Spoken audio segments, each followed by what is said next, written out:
সয়াবিনের তরকারি, একদম সিম্পল জল খাবার আর কি।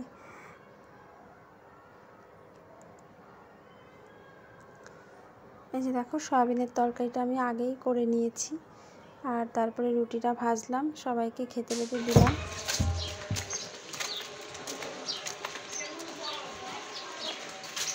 বাবা জেঠিমাকে খেতে দিয়ে আবার গেলাম সোনাকে আনতে, সোনাকে নিয়ে চলে আসলাম। আর প্রচণ্ড রৌদ্রের তাপ, ভীষণ রৌদ্র উঠেছে। তো চলো এখন বাড়ি যাচ্ছি, তোমরা দেখতে থেকো, সাথে থেকো।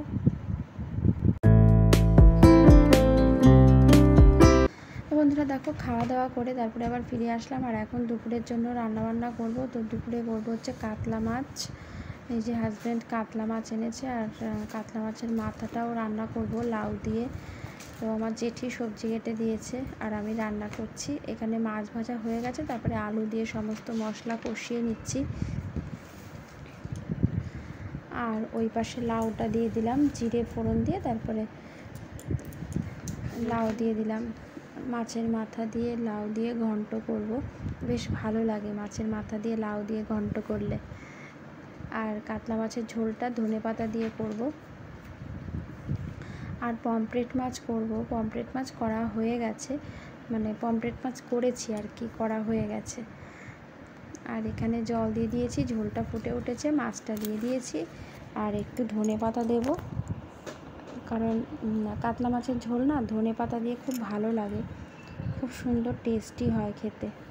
আর করব চালতা দিয়ে ডাল। আমার বাবা আর আমার জেঠিমা দুজনেই খুব ভালোবাসে টক ডাল খেতে, তো এই কারণে আজকে হাজব্যান্ডকে সকালবেলা চালতা আনতে বলেছিলাম, তো নিয়ে এসছে আর আমার জেঠিমা কাটছে, তো চালতা দিয়ে ডাল করব।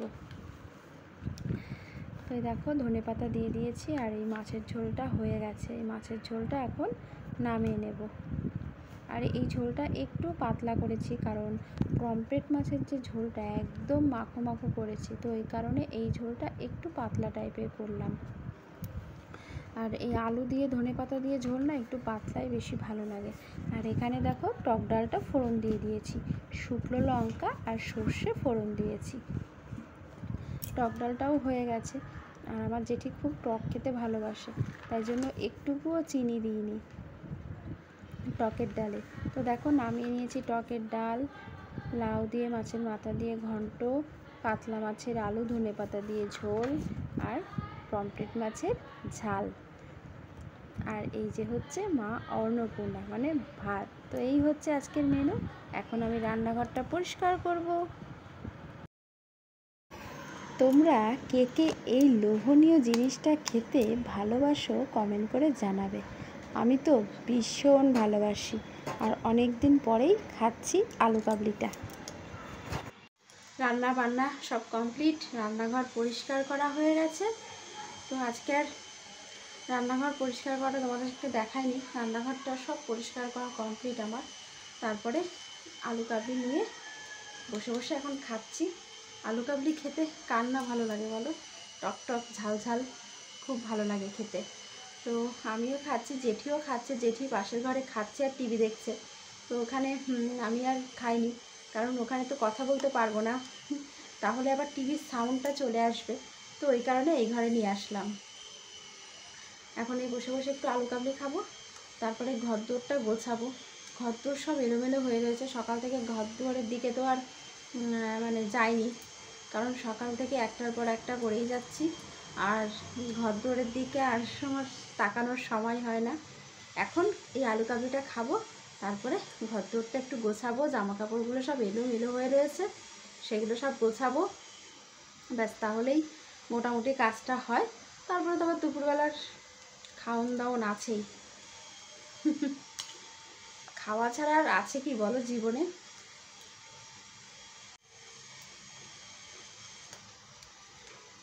আলু কাবলি খেতে খুব ভালোই লাগে। শসা টমেটো পেঁয়াজ কাঁচা লঙ্কা ধনে পাতা এগুলো থাকে। ছোলা মটরটা না সবসময় ঘরে থাকে না, এনে রাখলে কি হয় বলো তো, পোকা হয়ে যায় কেমন ছোটো ছোটো, তো ওই কারণে এনে রাখলে মানে মনেও থাকে না যে আমার ঘরে ছোলা রয়েছে বা বুট রয়েছে, তাহলে কিন্তু করে ফেলতে পারি। কিন্তু যখন আনি তখন আর মনে থাকে না, তারপর দেখি নষ্ট হয়ে গেছে, তো তারপরে সেই ছোলা বুট ফেলে দিতে হয়। ওই কারণে খুব কমই আনি, যখন খাবো তখনই নিয়ে আসি। আর আমাদের তো দোকান পাশেই, অসুবিধা হয় না, তো যখন ঘুগনি খাই তখনই নিয়ে আসি। এছাড়া ছোলা টোলা সেমন আনা হয় না, ওই কারণে খাওয়া হয় না। নাহলে আলু এইগুলো তো সব থাকেই, শসা পেঁয়াজ টমেটো সব থাকে, কিন্তু ওই ছোলা বুটটা থাকে না সব সময় আমার ঘরে। যখন ঘুগনিটা করি তখনই আনা হয়, আর ছোলা তো থাকেই না, তো ওই কারণে খাওয়া হয় না। তো অনেক দিন পরে খাচ্ছি, বেশ ভালো লাগছে। তোমরা কারা কারা খেতে ভালোবাসো অবশ্যই কমেন্ট করে জানিও। আমি তো ভীষণ ভালোবাসি আলু কাবলি খেতে। তোমাদের সাথে আবার পরে দেখা হচ্ছে, তোমরা দেখতে থেকো, সাথে থেকো। তো বন্ধুরা দেখো, সোনা জিয়াকে মানে খেতে দিয়ে দিয়েছি, আর জিয়াকে আমি খাইয়ে দিয়েছি। জিয়ার খাওয়া হয়ে গেছে, সোনার খাওয়া হয়ে গেছে, আর জেঠিমাকে ভাত দিয়েছি, জেঠিমা খাচ্ছে, তো আমিও এখন খাবো। তো চলো বন্ধুরা, আমরা দুপুরের খাবার খেয়ে নিই, তোমাদের সাথে আবার পরে দেখা হচ্ছে। তোমরা দেখতে থেকো আর আমার সাথে থেকো কিন্তু। খাওয়া দাওয়ার পরে আমার না হঠাৎ করে মনে পড়েছে যে হাজব্যান্ড আজকে 3খানা সকালবেলা ডাব নিয়ে এসছে, আর এনে আমাকে বলেছে আজকে একটা খাওয়াবে, প্রতিদিন একটা করে খাওয়াবে। আমি ভুলেই গেছি খাওয়াতে, তো এখন বাজে 3টে, এখন আমি ডাব খাওয়াচ্ছি, বুঝেছো? কী করব, ভুলেই গেছি। আর আমি তো কাটতে পারি না, তাই একবারে বাজার থেকে কেটেই নিয়ে এসছে হাজব্যান্ড, আমি শুধু মুখটাকে ছাড়িয়ে দিলাম। আর বেশ অনেকটাই জল হয়েছে। এক একটা ডাবের ভীষণ দাম, 30 টাকা করে নিয়েছে। কি দাম, কিন্তু খেতে তো ভালো আর খাওয়াও উপকারী। ডাবের জলটা খাওয়া সত্যি ভীষণ উপকারী। তো কি করব, কিনে, গাছ না থাকলে যা হয় কিনেই খেতে হয়। তো এটা সোনা খাবে আর মগেরটুকু জিয়া খাবে, মানে দুজনে অর্ধেক অর্ধেক।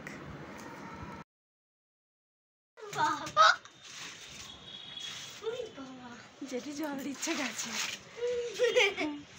যেটি এসছে, জিয়া এসছে, ওই দেখো জিয়া।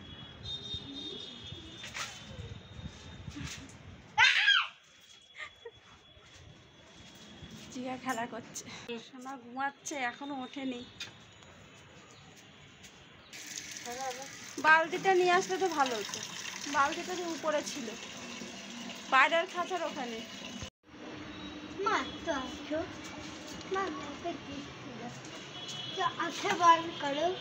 আঁখে বন্ধ করবো,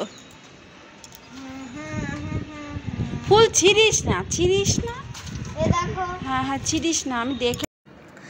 আর এই যে সেই ফুলটা, আগের দিন তোমাদেরকে নামটা বলিনি, এটা কি ফুল, এটা হলো গাদাল পাতা বা গন্ধ বাদালি অনেকে বলে। তো সেই গাছের ফুল, মানে সেই গাছে ফুল ফুটেছে। তো ফুলগুলো কিন্তু খুব সুন্দর, ছোট্ট ছোট্ট, তো দেখতে খুবই ভালো লাগে ফুলগুলো।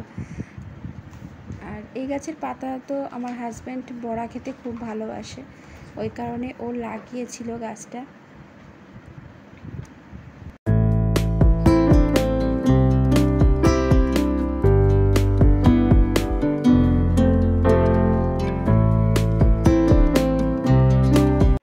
বৃহস্পতিবার সন্ধ্যা পূজা দিলাম, দিয়ে এসে জেঠিকে চা করে দিলাম।